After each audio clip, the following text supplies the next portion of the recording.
오늘 우리에게 주신 이 말씀은 이 마술사 시몬에 관한 말씀입니다.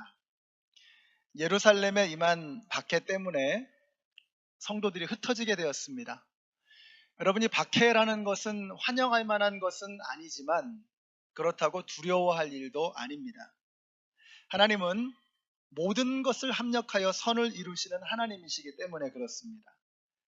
이제 그 일로 복음은 예루살렘을 넘어서서 온 유대와 사마리아와 땅끝까지 나아가게 됩니다. 복음이 드디어 예루살렘의 문턱을 넘어서게 된 것입니다. 사마리아에 가장 먼저 발을 디딘 전도자는 빌립이었습니다. 사마리아의 복음이 전해지게 되었을 때 깜짝 놀랄 만한 일이 그곳에서 있었습니다. 다른 어떤 것보다도 이 사람들이 하나님의 말씀을 향해 갈급한 심령을 드러내는 거예요.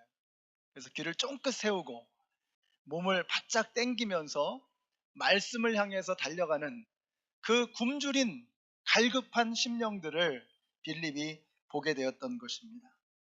복음이 선포되었습니다. 그 결과 어떻게 되느냐? 8절에 한번 보세요. 오늘 본문에 바로 앞에 있죠.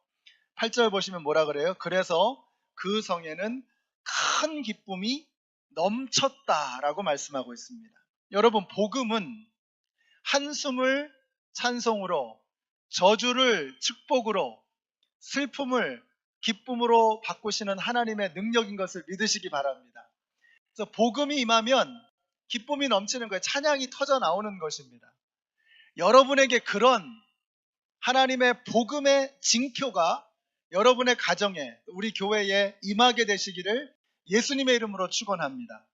복음이 임하면, 예수 그리스도가 임하면 기쁨이 넘치게 되는 것입니다. 그래서 사마리아 성에 큰 기쁨이 넘쳤다라고 말씀하고 있어요. 우리 연합장로교회가 정말 그런 교회가 됐으면 좋겠어요. 기쁨이 넘치는 교회. 인상 쓰고 다니는 것이 아니라 사람들이 서로 그냥 막 즐거워서 기뻐서 찬양이 막 큰 소리로 터져 나오고 신교 시간에 깔깔대고 웃는 기쁨의 소리가 우리 연합장로교회 안에 충만하게 퍼져갔으면 좋겠습니다. 자, 그런데 복음이 선포될 때에 그럼 마귀는 놀고 있느냐? 아닙니다. 마귀도 부지런히 뛰어댕깁니다. 그래서 워런 위얼스비 목사님이 이런 말씀을 하셨어요. Wherever God sows his true believers, Satan will sow his counterfeits. 그러니까 하나님께서 신실한 진정한 기독교인들을 세워나가시는 그곳마다 가짜들이 범람하게 된다는 겁니다. 예수님도 말씀하셨잖아요. 알곡과 가라지가 함께 자라게 되는 것입니다. 그러니까 여러분, 우리가 가짜 성도, 가짜 교회, 거짓 가르침을 만나게 되면 실망하지 마세요. 이거 기독교가 뭐 이래, 교회가 뭐 이래, 그러지 마세요. 가짜가 있다는 말은 진짜가 있다는 뜻입니다. 짝퉁이 있다는 말은 명품이 있다는 거 아니에요. 그러니까 여러분이 그런 것들을 만나면 뭐 교회가 뭐 이래, 뭐 예수 믿는 게 뭐 이래, 이런 식으로 냉소적으로 가는 게 아니에요. 내가 진정한 기독교인이 돼야 되겠다, 내가 명품 크리스찬이 돼야 되겠다, 이런 마음을 먹어야 되는 것입니다. 우리 연합장로교회 우리 모든 성도님들이 그런 가짜들 앞에서 실망하지 마시고 더더욱 진짜가 되기 위해서, 더더욱 명품 크리스찬이 되기 위해서 힘쓰시고 애쓰시는 우리 모두가 되시기를 예수님의 이름으로 축원합니다. 사마리아에도 짝퉁이 생겼습니다.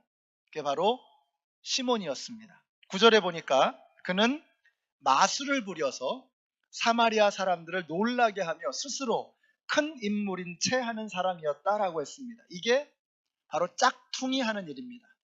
짝퉁이 하는 일은 바로 이거예요. 사람을 기쁘게 하는 게 아니라 놀래키는 거죠. 불안하게 만드는 거죠. 이게 가짜입니다. 가짜는 우리를 불안하게 합니다. 진짜는 하나님께 영광을 돌려요. 근데 가짜는 자기 자신에게 영광을 돌리려고 합니다. 그러니까 시몬이 이걸 다 하고 있는 거예요. 마술을 부려서 사마리아 사람을 놀라게 하며 스스로 큰 인물인 채 하는 사람이었다. 자기를 높이는 게 보이세요? 사람들을 놀래키는 게 보이세요? 복음은 사람을 기쁘고 행복하게 하는 것입니다. 복음이 들어오면 자기를 높이는 게 아니라 하나님을 높이게 되는 것입니다. 근데 이 시몬이라고 하는 사람이 초대교회에서는 마술사 시몬이라고 알려졌거든요. 근데 꽤나 신통한 능력을 가졌었나 봅니다. 이 마술이라고 하는 단어를 사전에서 찾아보니까 두 개의 뜻이 있어요. 첫째는 손재주로 사람들의 눈을 속여서 신기한 일을 보이는 재주라고 했습니다. 이건 우리가 흔히 말하는 매직쇼 같은 거죠. 한국에 이은결이라고 하는 마술사가 있는데요. 이분이 크리스찬이라고 합니다. 그래서 그런지 이분의 이 마술쇼, 매직쇼를 보면 참 분위기가 밝아요. 자기가 어떤 그 눈속임을 써가지고 마술을 했는지를 다 보여주면서 깔깔대면서 웃어요. 이건 첫 번째 정의에 해당하는 것입니다. 근데 이런 걸 보면서 야, 뭐 크리스찬이 마술을 하면 안 돼. 이렇게 하면 인생이 빡빡해지는 거예요. 그러면 안 돼요. 웃고자 하는 오락이니까 그냥 엔터테인먼트로 넘어가면 되는 겁니다. 문제는 두 번째입니다. 마술의 두 번째 뜻은 사람을 홀리어 어지럽게 하거나 초자연적인 힘으로 괴이한 일을 하는 술법이라고 했습니다. 단어는 같은 단어지만 본질은 완전히 달라요. 이건 마귀에게서 오는 힘입니다. 마귀도 힘이 있어요. 마귀도 능력이 있습니다. 그러므로 우리가 신통하다고 해서, 능력이 있다고 해서, 병 고친다고 해서 아무데나 가가지고 머리 내밀고 기도받고 이러면 안 됩니다. 그게 마귀로부터도 올 수 있다는 거예요. 마귀도 힘이 있어요. 그러니까 그 힘이 어디서부터 오는 것인지, 무슨 능력인지를 알아야 되는 겁니다. 영적인 분별력이 우리에게 필요한 것입니다. 여러분, 꽝 잡는 게 매다라는 식으로 이렇게 영적으로 접근하면 안 됩니다. 그래서 만약에 그런 데 가서 자꾸 이렇게 끌리게 되면은요, 이게 마귀에게 코가 끼어가지고 질질 끌려다니게 되는 그런 결과를 가져오게 되는 것입니다. 이게 마귀의 트릭입니다. 우리는 마귀의 트릭, 괴이한 술법이 아니라 하나님의 truth, 진리의 말씀을 따라가야 하는 것을 믿으시기 바랍니다. 근데 우리가 마귀에게 너무 쉽게 잘 속아요. 여러분, 이 시대의 최고의 마술 뭡니까? 이런 게 중요한 거예요. 마술사 시몬을 보면서 이걸 우리가 깨달아 볼 수가 있어야 되는 겁니다. 이 시대의 최고의 마술이 뭐냐? 여러분, 뭐라고 생각하세요? 시대마다 마술이 있어요. 잘 통하는 마술. 사람들의 마음을 사로잡아 버리는, 홀려 버리는 그런 마술들이 각 시대마다 있어요. 이 시대의 최고의 마술은 돈입니다. 돈. 황금이 만능이라고 믿는 시대가 되어져 버렸어요. 돈으로 안 되는 게 어딨어? 이렇게 믿고 살잖아요, 우리가. 이 시대는 돈으로 안 되는 게 어딨어? 이러고 산단 말이에요. 선교지에 가보면 선교사님들이 종종 씁쓸한 마음으로 하시는 말씀들이 있어요. 여기는 되는 것도 없고 안 되는 것도 없습니다. 제대로 하면 되는 게 하나도 없어요. 근데 돈 주면 안 되는 게 없다는 뜻이에요. 그러면서 참 힘들어 하시는 선교사님들을 봅니다. 이 시대가 그래요. 우리가 미국이라고 안 그렇습니까? 한국이라고 안 그렇습니까? 돈으로 안 되는 게 없다라고 이렇게 생각을 하게 돼요. 자, 근데 그도 그럴 것이 돈으로 정말 상당히 많은 것들을 해내게 되거든요. 그러니까 우리가 속는 거예요. 오죽하면 아간이 장막에 돈을 숨기고 아나니아와 삽비라가 딴 주머니를 찾아놔요. 불꽃 같은 눈으로 하나님이 그냥 보고 계시는데 알만한 사람들이 그런 짓을 하는 것은 마귀의 술법에 넘어가는 겁니다. 속는 거예요. 마귀의 트릭에 꼼짝없이 당하는 것입니다. 정말 돈이면 안 되는 게 없긴 한가 봐요. 한국에서 그런 말을 들었어요. 조물주 위에 건물주가 있대요. 건물주. 하늘 높이 치솟는 그 임대료. 조물주 위에 건물주. 최근에 또 하나 들었는데 하느님보다 높은 게 의느님이래. 의느님. 의사, 의느님. 그래서 하나님이 실패한 얼굴을 예쁘게 고쳐주는 성형외과 의사, 의느님. 그러니까 조물주 위에 건물주, 하느님 위에 의느님. 다 뭡니까? 돈. 돈으로 안 되는 게 없다 라고 생각하는 그런 마귀의 술수가 먹히고 있는 그런 시대에 우리가 살고 있는 겁니다. 그러니까 성도들이, 우리 교회에서는 헌금 바구니 안 돌리잖아요. 근데 그러니까 성도들이 헌금 바구니를 돌리면 헌금이 좀 더 거치고 안 돌리면 덜 거치는 이런 비참한 일들이 벌어지는 거예요. 하나님을 도대체 뭘로 보는 건지. 사랑하는 성도 여러분, 돈은 truth, 진리가 아니고 trick, 속임수입니다. 상당히 많은 것을 해요. 우리가 필요해요. 그러나 그것을 하나님으로 여겨서는 안 된다는 것이죠. 요즘에 우리가 요한계시록을 아침마다 묵상하고 있죠. 요한계시록의 결론이 뭡니까? 요한계시록 가지고 자꾸 이상하게 해석을 하는데요. 요한계시록은요, 이 혼탁한 시대를 선명하게 보여주는 렌즈입니다. 우리가 난시에 걸려 있어요. 난시. 이게 난시에 걸려 있어 가지고요, 웬만한 안경 렌즈 가지고는 안 보이는 거예요. 그래서 좀 복잡해 보이는 어려운 렌즈를 들여대 주신 것이 요한계시록이에요. 근데 요한계시록의 메시지는 너무 선명합니다.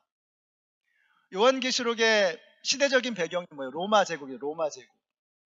그 당시에 로마 제국이 교회를 핍박했어요. 교회의 성도들을 죽이려고 하고 사자의 밥으로 던지고 온갖 고문을 하면서 교회를 핍박했습니다.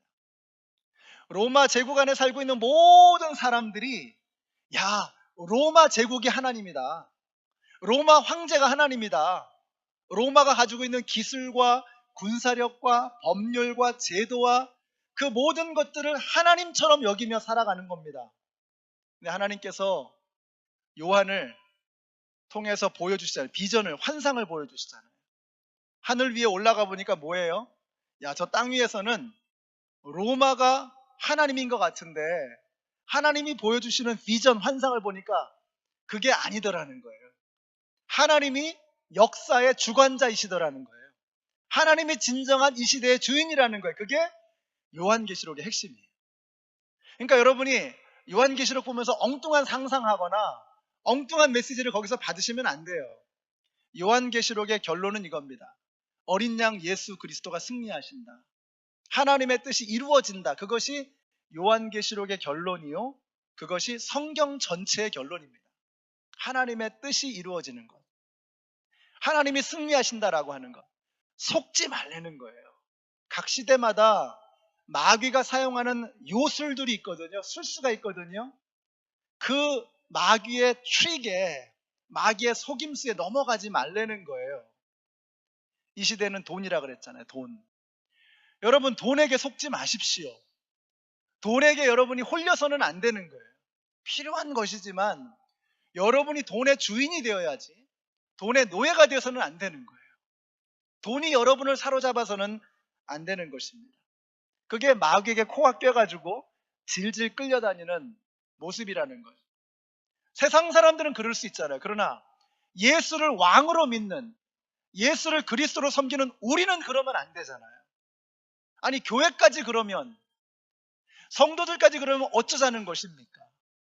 교회가 세상의 희망인데 그리스도인을 빛으로, 세상의 빛으로 이 땅 가운데 세우셨는데 우리가 그러면 세상에는 소망이 없는 거잖아요. 가짜 교회, 가짜 성도, 가짜 가르침에 절망하거나 실망하지 마시고, 오늘 저와 여러분이 이 마술에 속지 마시고 진리를 붙들고 살아가시는 저와 여러분이 되시기를 예수님의 이름으로 축원합니다. 이렇게 마술과 싸우면서 한창 빌립이 사마리아에서 고군분투하고 있었을 때 예루살렘 교회가 베드로와 요한을 파송합니다. 17절 말씀 같이 읽습니다. 시작. 17절 시작. 그래서 베드로와, 아멘, 이런 느낌이에요.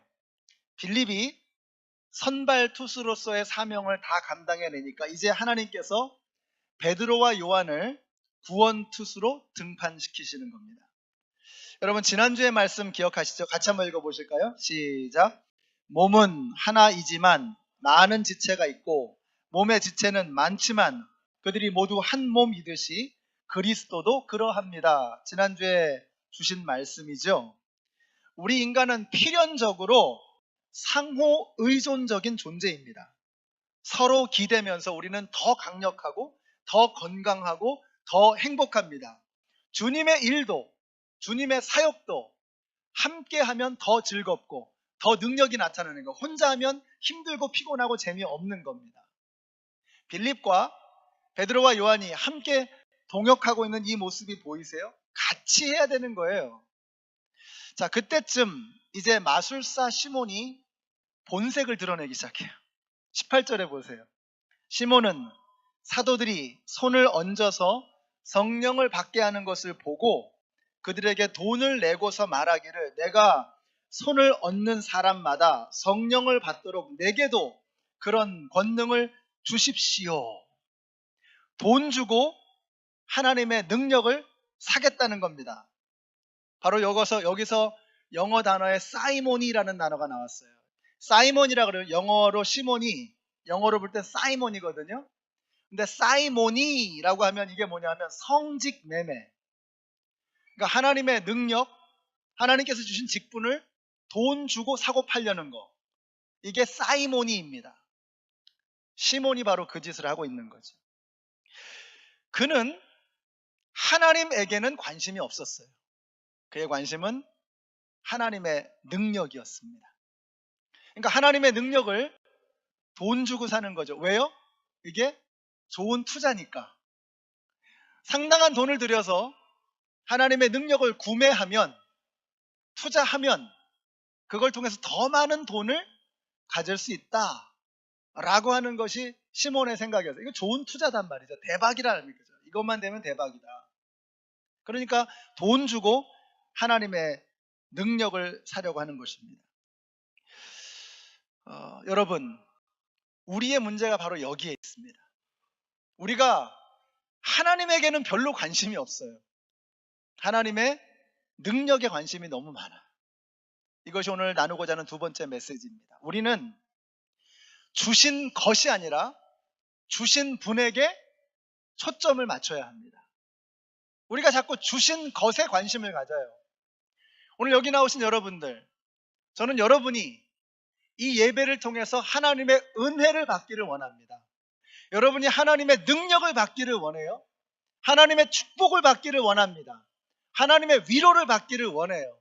하나님의 만져주심을 경험하기를 원해요. 그러나 여러분이 하나님이 주신 것이 아니라 우리의 궁극적인 관심은 하나님이어야 합니다. 이 순서를 바꾸시면 안 돼요. 우리가 하나님에게 집중하면 하나님이 주시는 것이 있어요. 근데 우리는 하나님에게는 관심이 없고 하나님이 주신 것에만 관심이 있는 거예요. 여기 나오신 우리 모든 성도님들이 제발 하나님이 주신 것에 가지고 있었던 그 관심을 옮겨서 하나님 자신에게, 하나님에게 집중할 수 있는 저와 여러분이 되시기를 바랍니다. 여러분, 성령님은 인격이세요. 근데 오늘 시몬이 왜 그걸 성령을 돈 주고 살려고 했죠? 그는 성령을 인격으로 여긴 게 아니라 성령을 어떤 능력 혹은 에너지 정도로 여기는 거예요. 그러니까 돈 주고 살 수 있다라고 생각하는 거죠. 우리가 그러지 않습니까? 근데 성령님은 인격이시거든요. 성령님은 우리가 사귀기를 원하세요. 교제하기를 원하시는 거예요. 근데 여러분이 자꾸 성령님에게 뭐 달라, 뭐 해달라, 하나님 자꾸 성령님에게 성령님이 주시는 것에만 관심을 갖고 성령님과 교제하기를 멈춘다면 그럼 우리의 신앙은 시몬의 신앙과 다르지 않다는 거예요.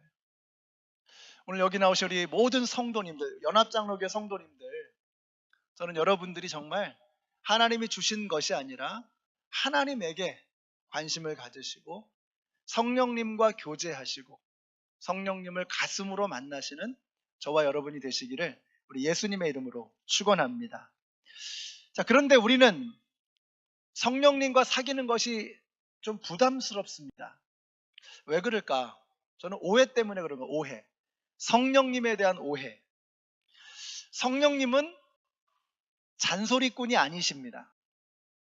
우리가 생각할 때 성령님은 이것도 하고 저것도 하고 요건 하면 안 되고 요거 하면 안 되고 하는 잔소리꾼쯤으로 생각해요. 성령님은 그런 분이 아니세요. 성령님은 우리를 자유케 하십니다. 주의 영이 계신 곳에는 자유함이 있느니라. 믿으세요? 성령이 계신 곳에는 자유함이 있는 거예요. 그래서 성령이 임하기 전에 구약 성경에 보면 뭘 해라 하지 말아라 얼마나 많은지 몰라요. 아직도 이스라엘 사람들, 유대인들은 그 구약 성경의 시대 안에 갇혀 있어요. 뭘 해야 되고 뭘 하지 마야 되고. 근데 신약으로 넘어오면 그런 게 확 줄어버려요. 뭐 해라 뭐 하지 말라 이런 말이 별로 없어요. 이유가 뭐냐? 우리 안에 성령님이 계시는 거예요. 그 성령님은 우리를 섬세하고 세밀하게 디테일하게 우리를 돌보시는 분이십니다. 그러나 성령님이 더 중요하게 생각하시는 것은 디테일이 아니라 디렉션이에요. 디렉션. 성령님은 이것저것 다 얘기하시는 그런 잔소리꾼이 아니라 우리가 쓰러지고 뒤뚱거리고 넘어지면서도 올바른 방향으로 나아갈 수 있도록 우리의 마음을 움직여 주시는 분이라는 거예요.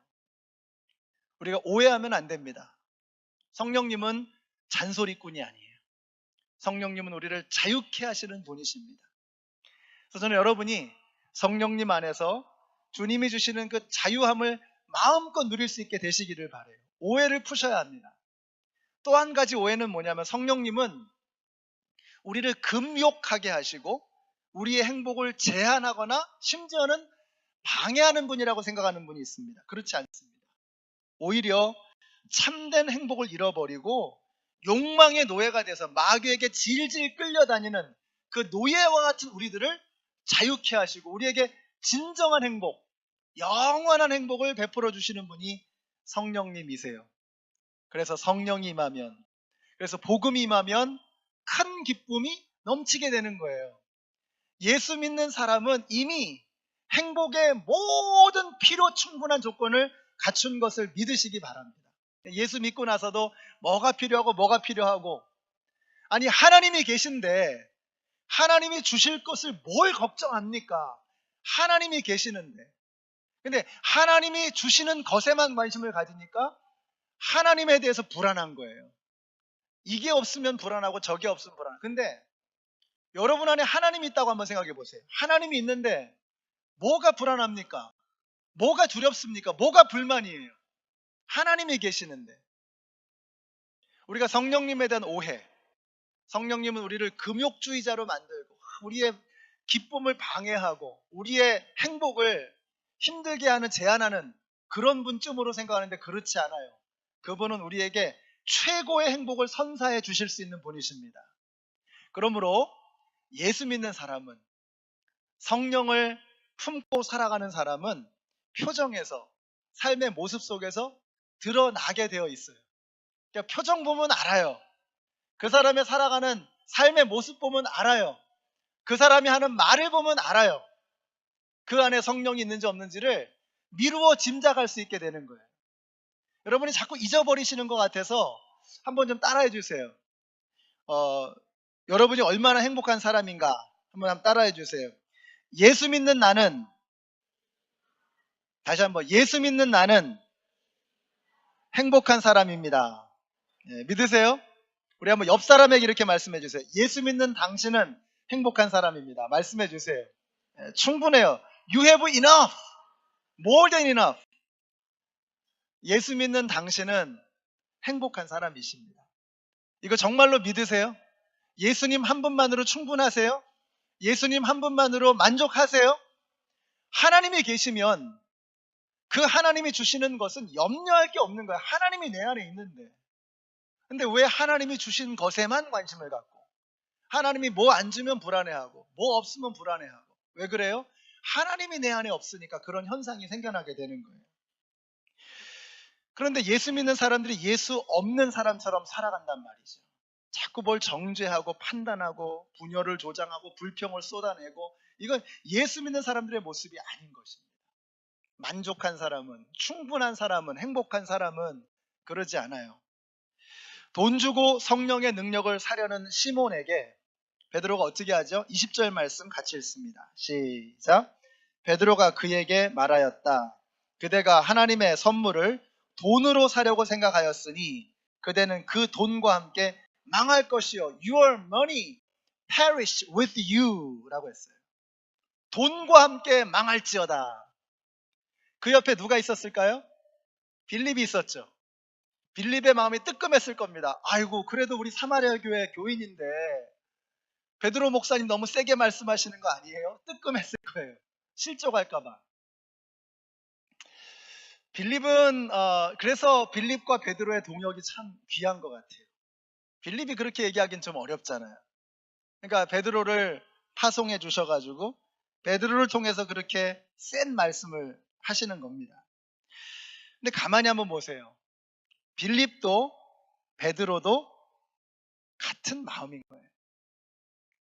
빌립이 만약에 제가 여러분도 한번 생각해 보세요. 제가 여러분한테 여러분이 뭘 잘못했는데 당신의 도움과 함께 망할지어다 이러면 목사님이 휴가 갔다 오시더니 이상해지셨네 뭐 이러실 거 아니에요.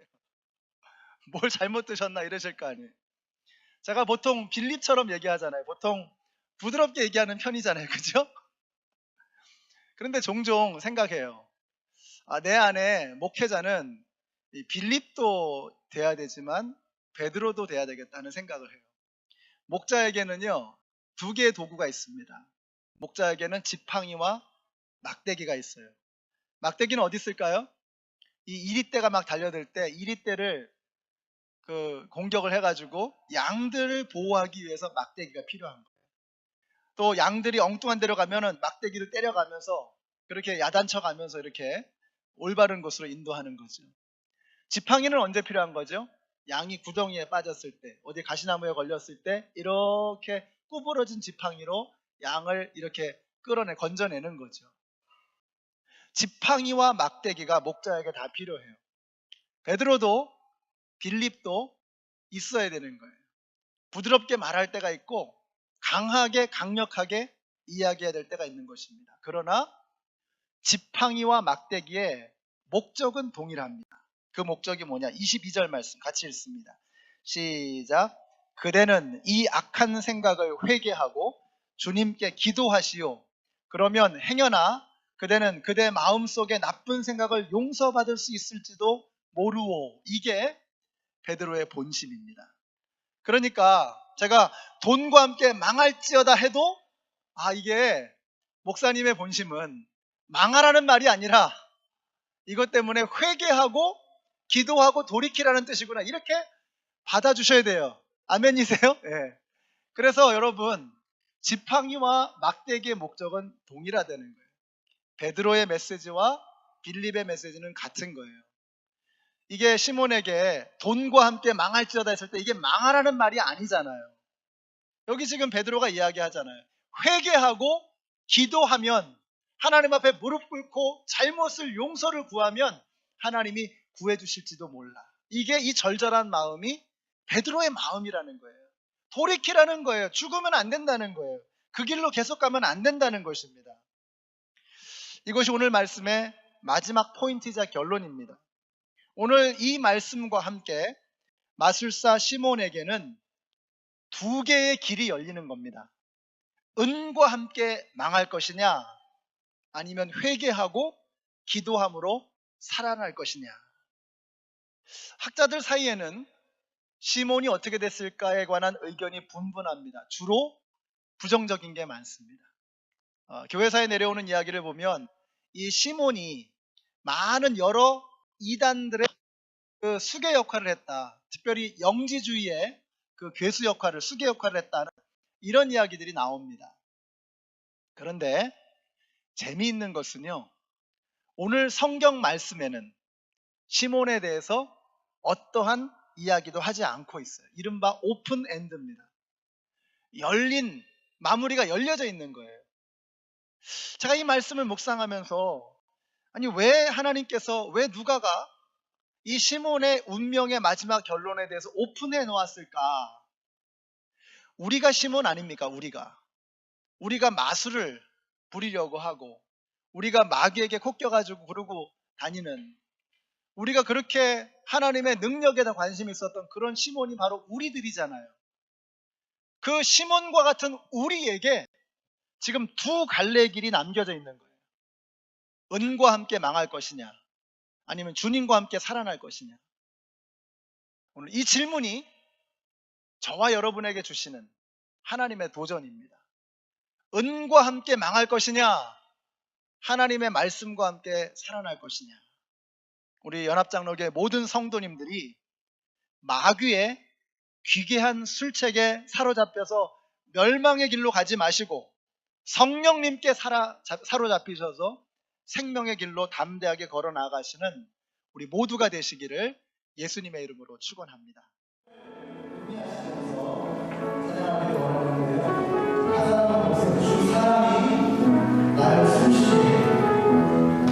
세상 그 어떤 어려움 속에 주님으로 나를 돌보시고,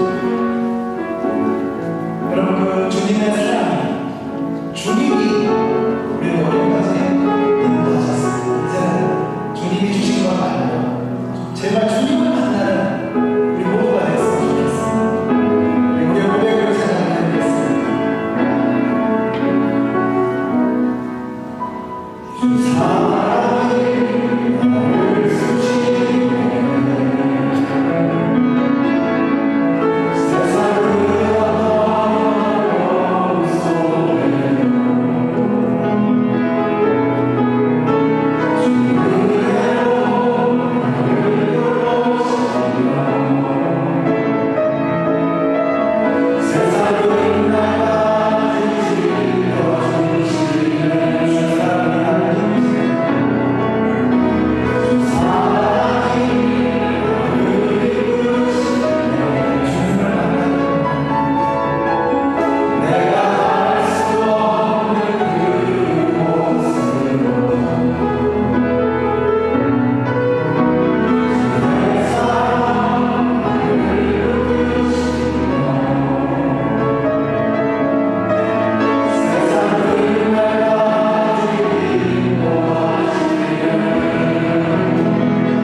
끌려고 다니는 것은 아닌지, 오늘 이 시간에 나에게 나귀와 함께 멸망의 길로 가든지 주님과 함께 생명의 길로 가든지 두 길이 열려 있는데 나는 아무런 생각 없이 마귀에게 붙들려 진리를 끌려가고 있는 것은 아닌지, 오늘 나에게 주시는 그 말씀을 붙들길 원합니다. 우리가 같이 한번 하시면서 기도하겠습니다.